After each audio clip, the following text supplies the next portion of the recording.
Hi everyone and welcome back to our YouTube channel. What are we talking about today, Matt? I thought you were going to do the intro.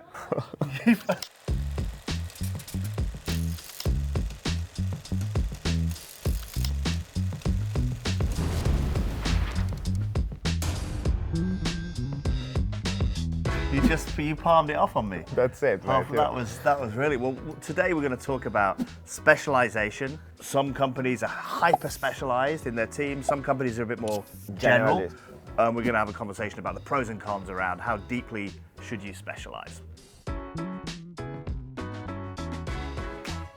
Well, we started fairly generalist, Yeah. I would say. Right? Yeah. We had literally no database, so zero candidate and zero clients. So at the beginning, we didn't pursue a particular industry or particular job function.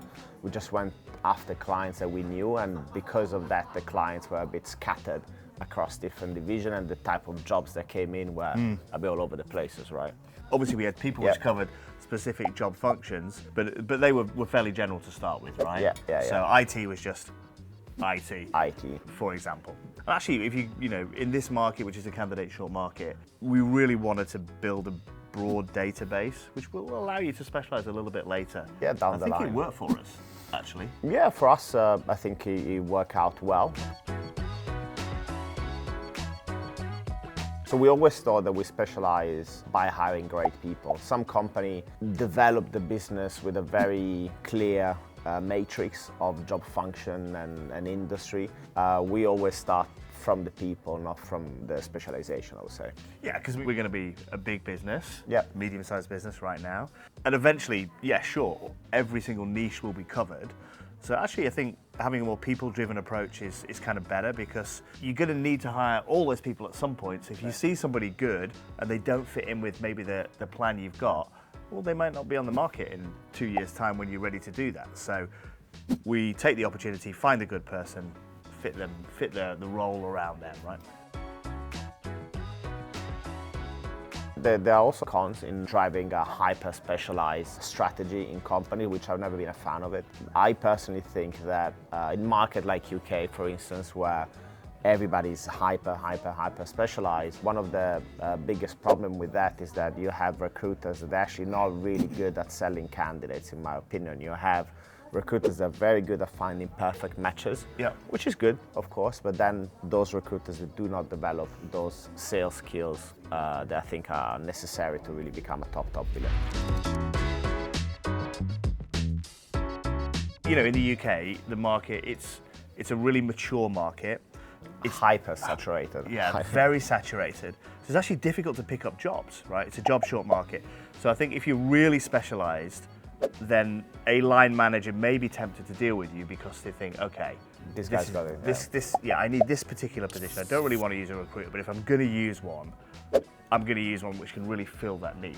Yeah. I think though, in the Japan market, most companies tend to use a lot of recruitment companies. It's a little bit more HR driven rather than line manager driven, and therefore the HR person tends to want to deal with a recruitment company often that can fill an HR job, a finance job, an IT job, all the functions which they're recruiting for. So more of a one-stop shop. Yeah.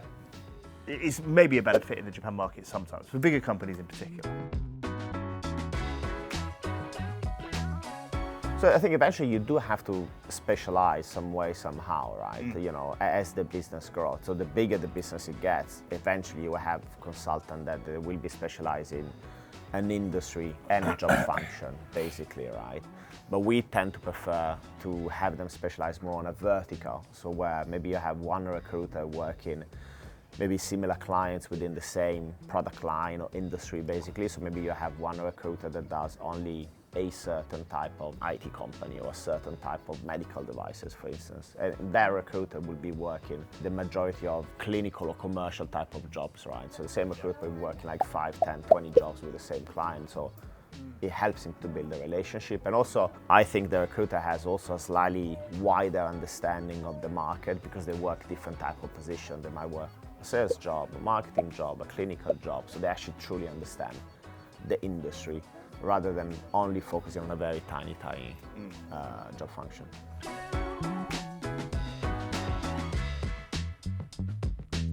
That's the beauty of recruitment, is that actually once you get into management, you can manage different industries, different teams, and you're way less specialised. Actually, I think, we talked a bit about this hyper-specialisation, and listen, it can be good.